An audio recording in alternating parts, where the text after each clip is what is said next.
শুনুন, আমিও তো মানুষ, আর এই যা গরম পড়ছে টেকা যাবে না। জি, আচ্ছা যাই হোক, বসে যান। যেটা বলছিলাম সেটা হচ্ছে এই, মুহাম্মদ সাল্লাল্লাহু আলাইহি ওয়াসাল্লাম বলেছেন ফাতাদখুল মিন আইয়াবুয়াবিল জান্নাতে সাআত। শোনো, নারী যদি চারটে কাজ যদি করতে পারে, জান্নাতের যে কোনো দরজা দিয়ে ঢুকে যাবে। কটা কাজ? এক, আল মারাতু ইজা সাল্লাত খামসা, 5 ওয়াক্ত নামাজ পড়বে।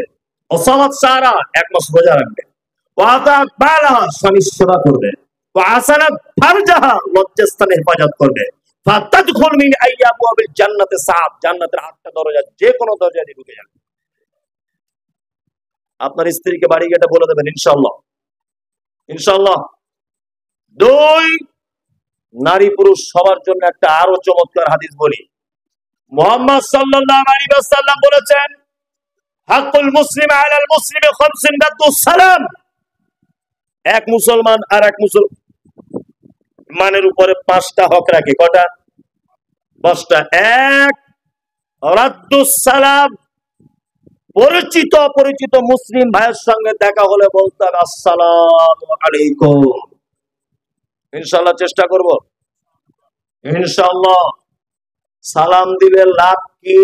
ভাতৃত্ব বাড়বে, ভালোবাসা বাড়বে, তাই না? আর একটা সিস্টেম বলে দিই, আল্লাহ বলছেন লা ইয়া আইয়ুহাল্লাযীনা আমানু লা তাদখুলুল বুয়ুতা গায়রা বুয়ুতিকুম। তোমরা যারা ঈমানের স্বীকৃতি প্রদানকারী, নিজের ঘরে হোক অন্যের ঘরে হোক, ঢোকার সময় বলবে আসসালামু আলাইকুম। যদি বলছেন হুজুর অন্যজনের ঘরে বলাটা নাই, ঠিক আছে, নিজের ঘরে বলতে হবে, তোমার বুদ্ধির অভাব আছে। তোমার বাড়িতে একটা মেয়ে আছে, মেয়েটার বয়স 16-18 বছর, তার শরীরের গঠন সবকিছু রেডি, বিয়ে দিলে বিয়ে হয়ে যাবে, আপনি বুঝে নেন সবকিছু, শরীরের ফিগার তার সব রেডি। আপনি বাড়ি ছিলেন না, এই জন্য শীতকালে তার মা আর আপনার বেটি দুজনে গোসল করে ফাঁকা জায়গাতে তেল টেল মাখছিল, করোনা টোরনা গায়ে কিছু ছিল না, মা বেটি দুজনে এই জন্য একটু এলোমেলো ভাবে আছে। হঠাৎ করে যদি আপনি ঢুকে যান, বলুন তো আপনার 18 বছর 16 বছরের মেয়েটা যদি ওড়না ছাড়া এমনি যদি ও টেপ জামা পরে ফ্রক পরে আছে, আপনাকে দেখে লজ্জা পাবে কি পাবে না? পাবে। আপনার উচিত হবে আসসালামু আলাইকুম। কই গো খাদিজার মা, দরজাটা খোলো। আপনার 16 বছরের মেয়ে সাবধান হয়ে যাবে, আমার আব্বা আসছে, তাড়াতাড়ি ওড়নাটা গায়ে নি। কি বললাম বুঝলেন? ইসলাম কত সুন্দর। 2,